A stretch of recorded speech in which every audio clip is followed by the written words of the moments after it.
I'm going to invite my colleague Isabel. Isabel works for Shared Health. She's worked with us for 2 years, 1 and a bit, it feels longer. And she is part of the team that works with the APPG and does a lot of work directly with national politicians. And so I'm going to hand over to her, who's going to take us through the next part of the morning. Thank you, Laura. Thanks for the introduction. Hi, everyone. So we're now going to have our politics panel. I would like to invite Paula Barker, MP for Liverpool, Wavertree, and Caroline Jackson, who is the Green Party leader of Lancaster City Council. So if we can all welcome them up on stage.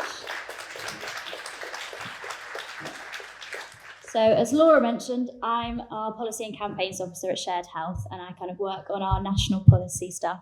But it's worth mentioning as well that we work locally, regionally and nationally with health and education to influence policy to change the lives of families living in temporary accommodation. So today I'm going to be asking you guys some questions about kind of your areas, looking at national and local politics in relation to Green and Labour policies.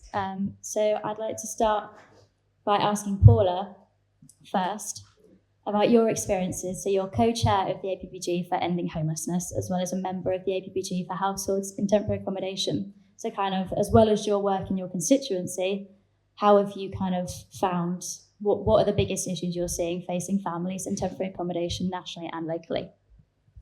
Well, first of all, thank you so much for the invitation to be with you all today. It's always fantastic to work with Shared Health. And I'd like to start by paying tribute to every one of you in the sector who does phenomenal work every single day.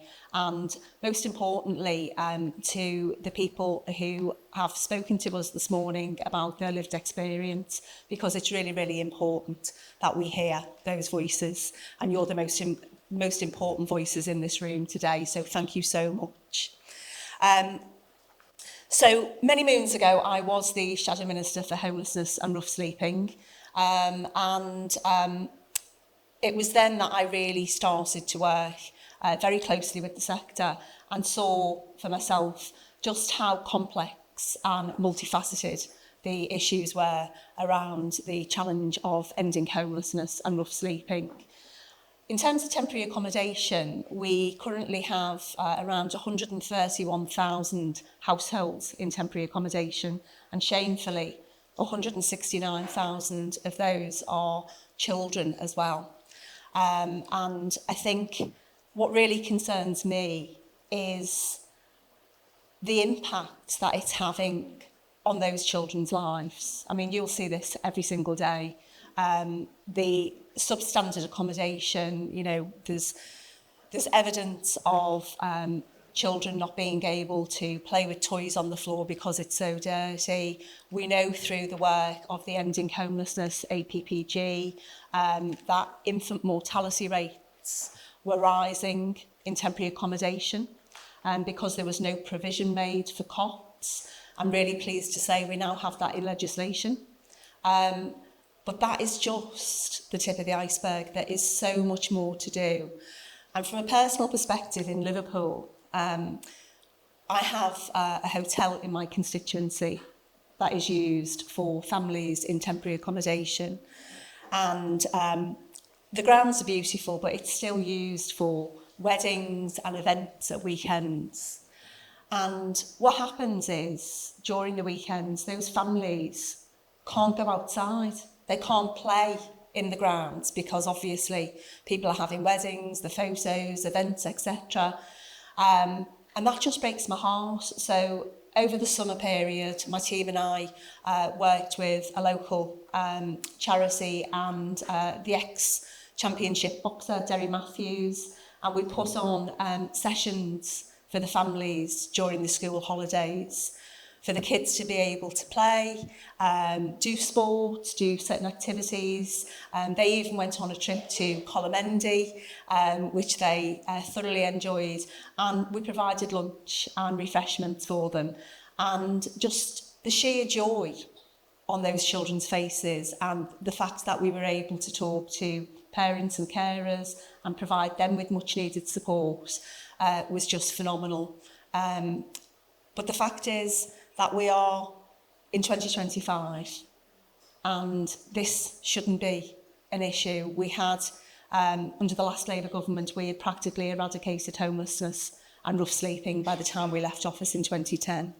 And I very, very much want us to see us get on with the job, to stop working in government silos, to have a proper cross-departmental strategy that speaks to all the issues within the homelessness sphere. Thank you for that, Paula. On that note, we are still waiting for this strategy. We still don't know when it's coming out. I'm chasing it, I promise. Just wondering, what specifically would you like to see in the strategy? Oh my word. I think we've only got 45 minutes, haven't we? And Caroline's got to speak as well. So my team and I wrote 80 policies. We developed 80 policies before I resigned from my shadow ministerial post. And we passed that on to my successor. And then since we formed a government, I think they have gone missing. But we have just got a new Minister for Homelessness, and I am chasing her down because I am very keen to explore the AC policies with her, because what we know is that, as I said before, it's complex, it's multi-layered, and it touches every government department. So, you know, if you are a woman who is fleeing domestic abuse, for example, then you're going to local authorities. You are often coming up against issues, you know, around gatekeeping, and obviously we did have the local connection tests. I'm glad that obviously that's been removed now, but people are still experiencing that problem. If you are someone who has come to this country, who has fled persecution, and you are waiting for years to get leave to remain status, you are often in substandard Serco accommodation, certainly in my constituency, and you get that wonderful news that you've got leave to remain, and then you get, well, obviously we've got the Renters' Rights Bill that is banning Section 21s, but up until then you were getting served to Section 21 and you were out on your ear. So obviously we've got the Home Office, we've got prison leavers who are predominantly being released from prison on a Friday afternoon with little or no access to wraparound statutory services and support. So it's all of those things, and trying to bring that together into a coherent strategy. And Laura and I have just been talking about we may potentially need a strategy for each strand rather than one big strategy, because obviously the areas that's involved and the solutions will be different. But what I will say is that it has been done before. We don't need to reinvent the wheel. The solutions are there. We just need to crack on with it. Thank you, Paula. That's great. Yeah, it's definitely essential that we end this kind of siloed working. It's not just housing, it's not just health, it's not just education. It's all across the board. So yeah, hopefully this new strategy will take that on board. Moving on to Caroline. So thank you for joining us today as well. I just wanted to ask you kind of what got you into working in the space of housing and homelessness? Yes, I have to say, I'm the green leader of a joint administration before I get people at my back saying, you just introduced yourself, as though as the rest of us didn't exist. When I was a child, my father was a war survivor, the Forgotten Army. We've heard a bit about it on VJ Day this year. We were a big family. When there were 6 children and we were all under 7, he went sofa surfing with all of us, and my mother heavily pregnant.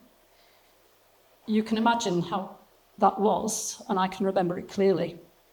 And we ended up, after some months of sofa surfing, at a place called Newington Lodge in London, which was a hostel. And all the hostel circumstances, a bit like hotel circumstances, nowhere to cook, awful food, institutional food. Children didn't go to school, roaming around in wild gangs. My mother used to have to light a fire under a copper to do the washing. This was the 60s. It wasn't quite as awful as we think it would be now.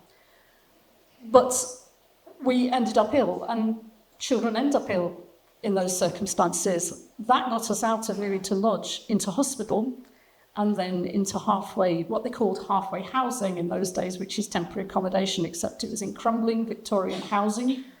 2 rooms, kitchen and bathroom. You can imagine, not by that time my extra sister had arrived, so 7 children. What I remember of that time is the incredible stress. My father, his mental health was very poor, PTSD. He was more violent then than ever before or afterwards, and we suffered.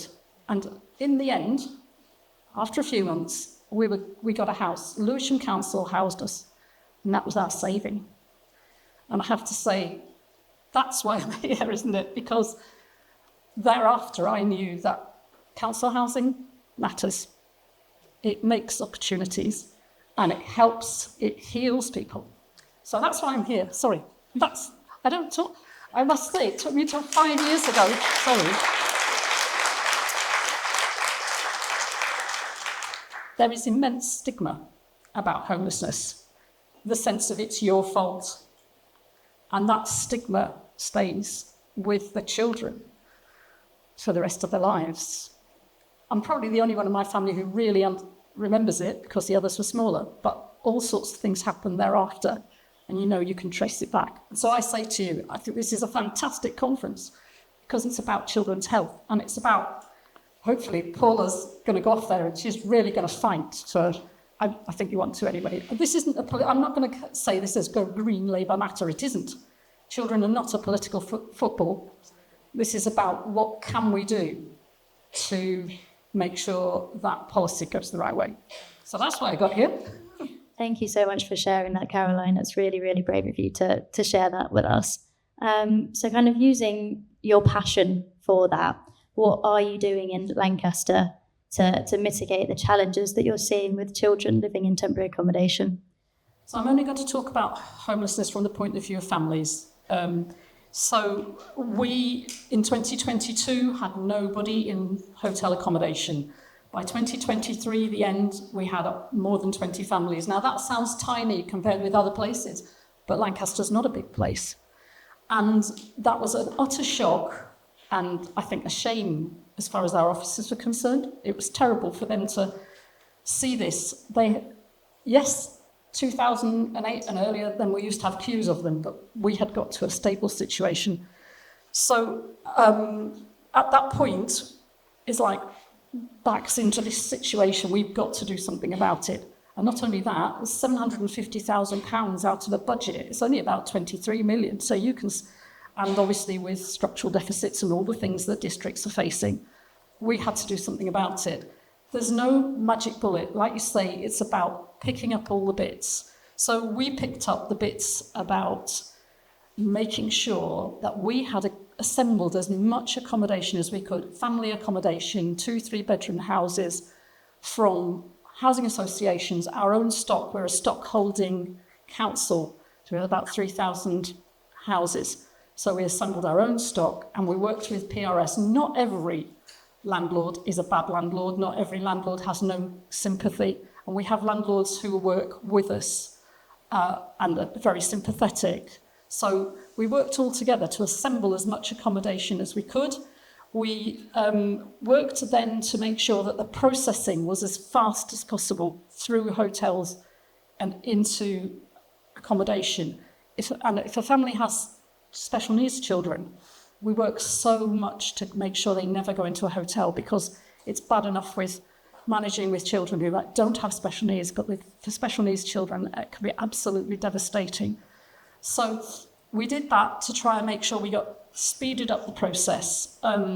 We got help through citizens' advice to try and get early prevention, because early prevention is the best thing you can do. Keep them where they are until you can work out a better situation. So early prevention, citizens' advice.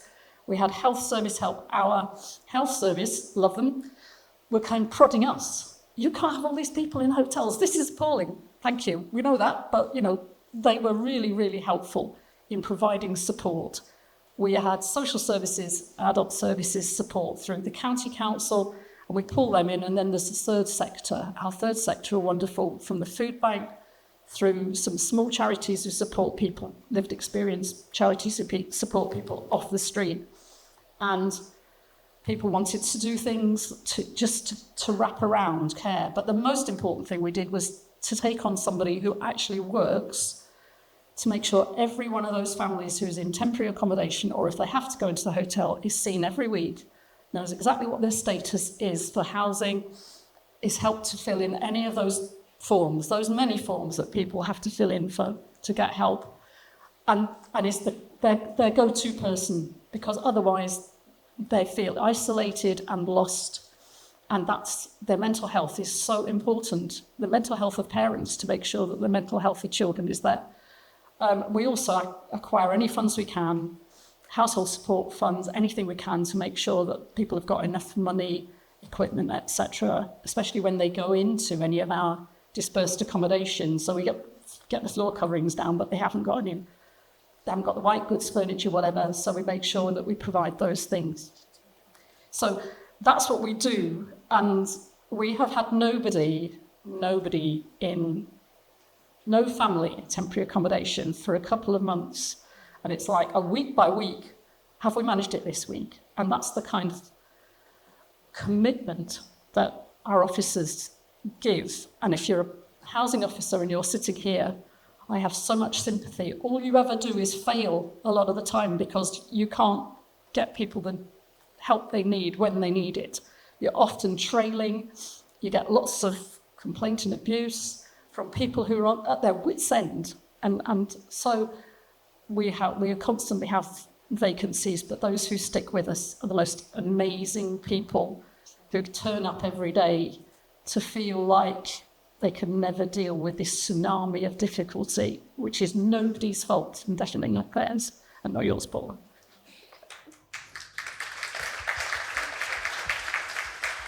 You're absolutely right there. There's an untold amount of pressure on housing officers across the country to try and deal with the influx of the situation right now.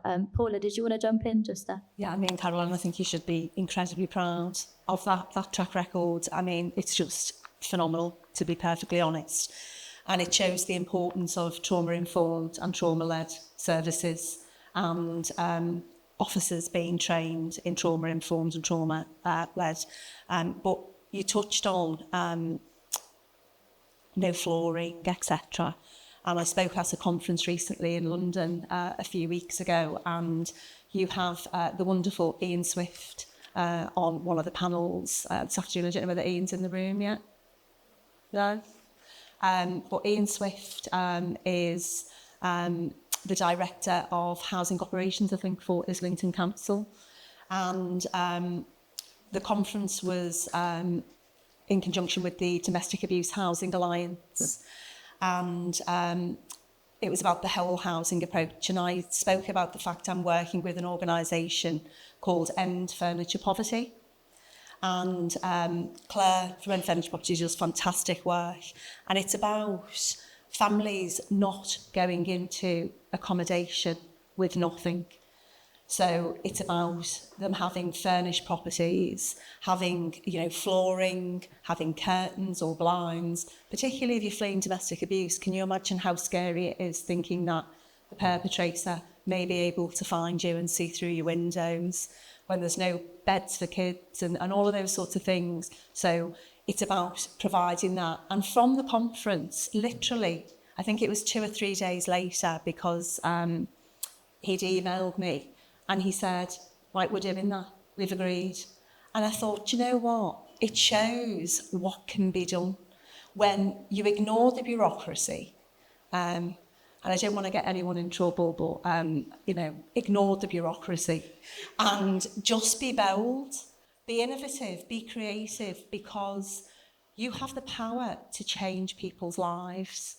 And one of the things about the wraparound support and all of that, and particularly I'm interested in Housing First and how successful that is.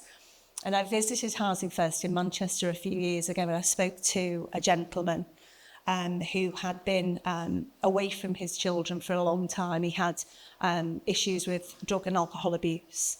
And he said to me, it was really important, that wraparound support. and what it gave to him. And I spoke to him about hope, and he said to me, you know, hope is really important, Paula, but more than hope, what this gave me was a future. And I think that's really important. It's really resonated with me. And I know every single one of you in the room, when you work with people who are experiencing homelessness, what you do is provide them with more than hope. You do provide them with futures, and that's really important. Thank you, Paula. Thinking about hope, I'm going to ask a question that might put you both on the spot a little bit, but kind of what's on everybody's mind at the moment is the rise of right-wing nationalism and populism, the rise of reform locally and nationally, I guess. How do we approach engaging or challenging reform across local, regional and national authorities on this issue of child homelessness? Do you want to go first? Okay. I think it's a huge concern, and I don't think it's enough for us to say that everybody who is involved in these actions of late are right-wing. They are people in our communities who feel that the state has failed them. And to be honest, the state has failed them. We have had 14 years of Tory failure, and I'm going to be absolutely honest. We have been in power for about 14 months, and we are failing them. And that is a huge sense of shame for me as a Labour politician, and we have to do better. But it's not enough for us to say, well, these are all right-wing people and, you know, we shouldn't listen to them because they're all evil. They're not. They are people who have concerns, and they are people who we need to engage with and understand those concerns. And more importantly, we need policies that address those concerns. And what I would say is that, specifically on the point of reform, because my party seem obsessed with it at the minute, I don't know why we are constantly, and when I say we, I'm talking about the royal we of the Labour Party, I don't know why we're constantly going on about a party that has a handful of MPs. What we should be looking at is the people that we are losing in our communities and our membership base to the likes of the Greens and the Lib Dems. And I've got to say that Zach Polanski has been incredible, what he has put out there. And I think that we could learn a thing or two, dare I say. But where reform have control of local authorities, we see that they are failing. They have no idea what to do with budget deficits. They are attacking the people who work for them by, scrapping employment rights. That doesn't build coherent communities and address the issues of homelessness. So I think that we need to be very attuned to the fact that these conversations and these demonstrations are taking place in our towns and cities up and down the country. But we can't just say, well, these are all right-wing thugs who are racist and they're trying to decimate and divide us. There will be some of that, unquestionably, but we have to develop policies that speak to the fears of those people in our communities, and rather than divide, we need to start bringing people together. That's great. Thank you, Paula. Did you have anything to add, Caroline? Yes, but from the point of view of a place where actually the county council is heavily reformed, and disinformation, misinformation is the it's the biggest element of what we have to counter. The first thing is we have actually made sure that our local reform people actually know the facts. Who is homeless? Why are they homeless? And realises actually those are people from our local communities who've lost their homes through Section 21 and so on. There is no actual link with all this stop-bone stuff that they like to stir people up with. So we've tried to ensure that they know what the truth is, even if they're going to speak otherwise. And I have to be fair, not all reform politicians are the same. Some of them didn't know what they were getting into, and once they see some of the facts, I don't know where they go, but it does at least stop them from actually, some of them, from telling lies to people about what's happening locally. So that's the big thing, is get the information out there, and we make sure that all our councillors, we don't have any reform on our district, but they know the facts too. So when local people come to them, as they do, stirred up by some of the right-wing rhetoric, they can say, no, that's not the truth. In Lancaster, in Morecambe, this is what's happening. And I think you have to constantly work at that, make sure that constantly you're telling people what the truth is, because the rhetoric out there is telling them all sorts of things that really are both unpleasant, untrue, and really they're intended just to cause trouble in our communities. And what you said earlier about not using children as political footballs, and I'd extend that to homeless people in general as well. We shouldn't be using anyone in that situation as a political football or a political tool. What we should be doing is coming together and developing policies that we can all get behind, regardless of what our political persuasions are, and putting any sort of politics aside, coming together and making sure that we have policies that we can all get behind and deliver the change that we need for our homeless population. Amazing. Thank you both so much for that. You'll be glad to know my questions are over, but I'm going to open it up to the floor now. So we've just got a little side microphone over here. So anybody who wants to come and ask a question, I'm afraid you'll have to stand up and walk over to the microphone. Thank you so much. That was so interesting. I'm Jane Cook, and I'm working with a collaboration. You'll hear us talk later about a toolkit for frontline practitioners, mainly health, working with families who are homeless. My big question and concern is we're hearing about that there's a move to do away with human rights, and obviously that's a key focus for our work, and also social justice. The other area we're really concerned about, which we're seeing in certain areas where sadly there is reform, UK, is they're trying to do away with equality diversity teams. And that's key to the work when we're working with people who are facing exclusion. So some of those teams have already been done away with, and that has to be stopped. I am chair of an intercultural therapy centre called NAFSIAT, and one of our trustees advises many integrated care boards or the Royal College of Nursing, and that's what we're seeing, and it really has to stop, and part of tackling racism. So thank you so much. Thanks, Jane. Paula, do you want to go first on that? Yeah, thanks very much, Jane. And I think you're completely right. I think any move to come out of the ECHR has to be opposed.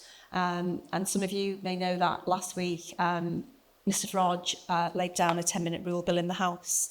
And there was, I think, 65 Labour MPs who voted against. Normally on a 10-minute rule bill, we don't vote, but there was a proportion of us who felt very, very strongly that we wanted to put a marker down, and we wanted our constituents to know that we don't want to come out of the ECHR. It's there for a reason.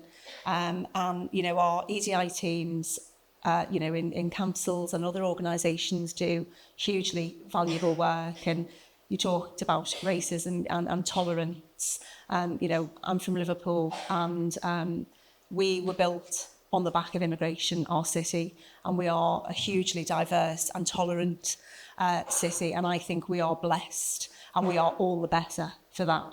And I'm really, really proud of that. So, yeah, we will. There is people who will, at any cost, be opposed. And I've got to be fair as well. As a party, we have been very clear that there is no intention for us to leave the ECHR. Thank you, Paula. Caroline, do you want to pick up on the equality and diversity side of that? Yes, I'd have to say that obviously from the point of view of my party, absolutely the same. We've got to keep our EDI, we've got to make sure that the Equalities Act is used and not abused. And one thing that we're doing at the county level, where we've got reform and they're not in agreement, is that the opposition there, which has come together, are making every opportunity to get these messages out, and also to sort of to prod the Reform huge majority into understanding what they're doing, and getting the negative publicity that they deserve to have for trying to remove rights. But I agree with you about employment rights and so on. They are attacking on all fronts. Brilliant, thank you both. Does anyone else have any questions? Hello, me again. So I'm coming now from the aspect of being in the volunteer sector as such. And thank you so much for pointing out the gatekeeping. And thank you so much for pointing out it is a really, really hard job for those people who are working in housing in the councils. I kind of feel that if the head of the snake, so to say, is in one direction, it's very hard for the workers to actually follow what they feel, or but the question really goes to: is it possible at all that when these big decision makers, the ministers and APGs are coming together, can we get some lived experience people in there to actually help with these policies? Because I feel statistics, etc., those people really, those people who are making those decisions, who are on, say, £76,000 and living in their mansions, are not actually living the situation. They don't really understand what it's like. So I'm hoping that it's possible to actually bring those thoughts and ideas and experiences from volunteer sectors. And also, last one, funding. For example, the new funding that is coming out, that was announced by, I think it was Steve Reid, about money coming into the temporary accommodation sector. A lot of it, yes, it's great that it's coming. We're really, really grateful. But we're finding it would be really good to have some of that funding going towards our volunteer sectors and our volunteers, so that we can actually go and support these people. Because a lot of the time, it's not about product or tangible items. It's actually about time. I'm currently a volunteer for Morris Mission, and I'm pretty much working full time, but I'm not getting paid a salary. And everyone keeps saying, "Oh, you're not getting paid." I don't care. I'm going to do this work. It would be great. I really would love a salary. So lots of questions there. Thank you. Thank you, Chantal. Caroline, would you like to pick up on the importance of lived experience? I don't think that you can doubt my belief in the importance of lived experience. Maybe I should speak about mine more often than this, just this once. But I think we do listen. I've got a diatribe on my lap, which I haven't used, from my Chief Officer for Homelessness. She is so passionate, and you need those people at the top. As I say, that person, then it translates into there being floor coverings when someone goes into temporary accommodation. That's how it translates into understanding the difficulties and making sure that we can find the funding from somewhere. But there isn't enough funding, and you're right, it doesn't necessarily go far enough to reach the third sector volunteers, which we happily pull them in. But we know that you don't get the money for it, and you've got huge expertise, and there is a lack of expertise in homelessness because it's a hugely expanded sector in a very short time. And so there's a lack of expertise. A lot of older housing officers have gone. So it needs that extra funding, maybe for a short term, in order to get everybody through the improvements they need to make. And actually, I'd say, that £750,000 bill we had has gone down to 50,000 because we've done the work. And then that means you can do so much more. But there are lots of things that we need to do to make sure lived experience is in there, to make sure that those who are in touch with lived experience, and that's often health, are much more in touch with lived experience because they're hearing it in a I think people will talk to their health professional in a way they won't necessarily talk to us. And I know that shouldn't be true, but that's how it is. So we need to listen to them when they say to us, you're not hearing everything. So I completely agree with you about both the funding and the lived experience. And I would say the pledge I want when you get to that homelessness strategy is it has children and the experience of children at the centre, and it makes a pledge that children who have been homeless get the support after they get their housing, because it doesn't go away. And those children still need health support, they still need educational support, they still need developmental support, and they need it for a considerable time after to heal that trauma, to make sure they get the opportunities and they use them. And I'd love that to be the absolute centre of the homelessness strategy, and that we recognise the third sector and how it does so much of that support. Thank you, Caroline. Paula, do you have anything to add? Yeah, well, first of all, Chantal, thank you for the work that you do. You obviously doing fantastic work. I think it's really important what you said about this top-down, because so often the leaders at the top do set the culture, and that's incredibly important. So if you've got someone who's not trauma-informed, not trauma-led, and it's just, and I appreciate it's hard because we're all firefighting, but what we can't lose sight of is the person at the centre of that. So thank you for mentioning that. In terms of lived experience, so I co-chair the Ending Homelessness, APPG, and we regularly have people with lived experience come and give evidence to our APPG. And APPG is an all-party parliamentary group, so it's not political. We work across the political spectrum for the greater good, basically. And we've just produced a report called Homes, Support, Prevention, our foundation for ending homelessness. And we've just sent the Minister a copy of that.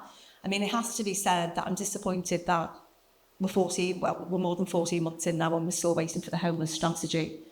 But I would rather get the strategy right. And I think you're right, Caroline, we've got to put children at the heart of that. And, you know, you've just spoken about the money that has been saved. I've been banging on about this for years and years. We do need to have an invest to save strategy. And I accept that, you know, we have a struggling economy. But actually, if we were just using the money more sensibly, and we've put records amount of funding into the homelessness sector over the last 14 months or so. But unless we direct it in the appropriate places, it's just like throwing a bowl of spaghetti against the wall and we hope some of it sticks. We've got to start looking at prevention services. We've got to start working smarter, not harder, because, you know, the mantra of building 1.5 million homes, as wonderful as that is, first of all, how many of them are going to be affordable? And it was really important what Caroline was saying earlier about council housing. I'm a huge advocate of getting back to building council homes.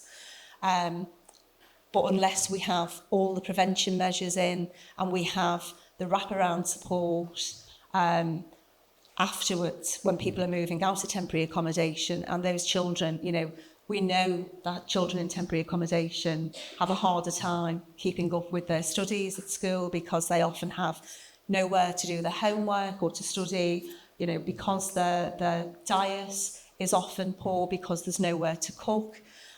All of those things have huge knock-on effects, and we have to start directing the funding into all of those things. So thank you. Thank you, Paula. I think we might be out of time for any more questions now. But thank you both so much for your insights. It's been really, really interesting and valuable listening to what you have to say. Thanks so much for inviting us. No, you're welcome. Thank you for coming. So yeah, as you both mentioned, it's so important that any strategy that the government releases, that it centres children in it. You know, children who experience homelessness are twice as likely to experience it again as adults. So it is absolutely essential that we get it right for them now. We provide the support that they need, and we do what we can to prevent it from happening again for them. So yeah, thank you again. If we can give these ladies a round of applause.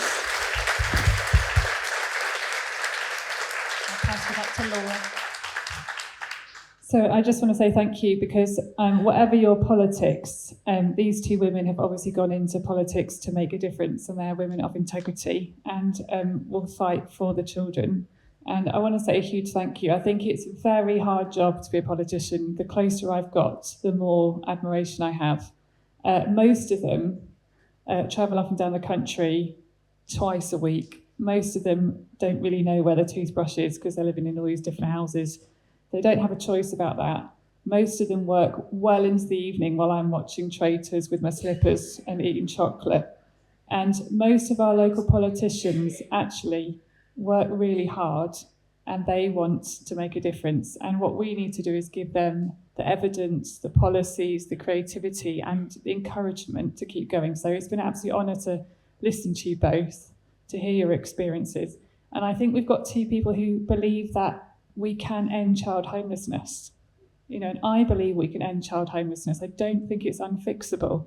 And so I'm going to encourage them to make that bold ambition. It's fixable, it's doable, it's affordable, and to keep working. Thank you so much for coming.